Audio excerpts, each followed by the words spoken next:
Welcome to Telugu talks. ప్రజలను రక్షించాల్సిన వ్యక్తులు డబ్బు సంపాదన కోసం గడ్డి తింటే ఆ పోయిన ప్రాణాలకు ఎవరు బాధ్యత వహిస్తారు? ఎంతో భవిష్యత్తు ఉన్న చిన్నపిల్లల హత్యలకు ఎవరు కారణం? నమ్మించి మోసం చేసిన కంపెనీదా, బ్లాక్మెయిల్ చేసిన విలేకరులదా, లేక అతని పిరికితనానిదా? వివరాల్లోకి వెళ్తే, విజయనగరంలో 3 కన్నబిడ్డలను చంపి ఓ తండ్రి ఆత్మహత్యకు పాల్పడ్డాడు. ఈ కేసుని మూకిరా పోలీసులు ఛేదించారు. కేసు వివరాలను బుధవారం నార్సింగి ఏసీపీ కార్యాలయంలో డీసీపీ చింతమనేని శ్రీనివాస్ వెల్లడించారు. శంకరపల్లి మండలం టంగుటూరుకి చెందిన నేరటి రవి 40 సంవత్సరాలు విజయనగరంలో జీఎస్ఎన్ ఫౌండేషన్ మనీ సర్క్యులేషన్ స్కీమ్లో వందలాది మందిని చేర్పించి మోసపోయాడు. ఇదిలా ఉండగా మొదట్లో డబ్బులు సక్రమంగానే ఇచ్చిన సదరు ఫౌండేషన్ ఆ తర్వాత నిలిపివేసింది.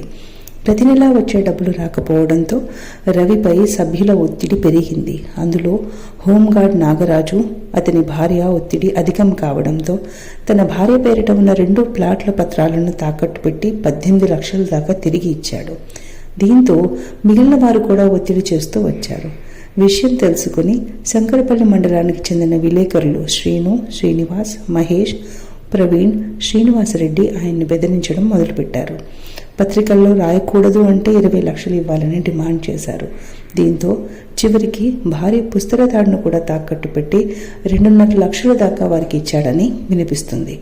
అయితే వేధింపులు మరీ ఎక్కువ కావడంతో ఈ నెల మార్చి 3వ తేదీన ఇంట్లో తన 3 కుమారులు సాయి కిరణ్, మోహిత్, ఉదయ్ కిరణ్, వాళ్ళ వయస్సు 13, 11, 9 సంవత్సరాలు మెడకి తాడుతో బిగించి హత్య చేసి తాను కూడా ఉరివేసుకుని ఆత్మహత్యకు పాల్పడ్డాడు.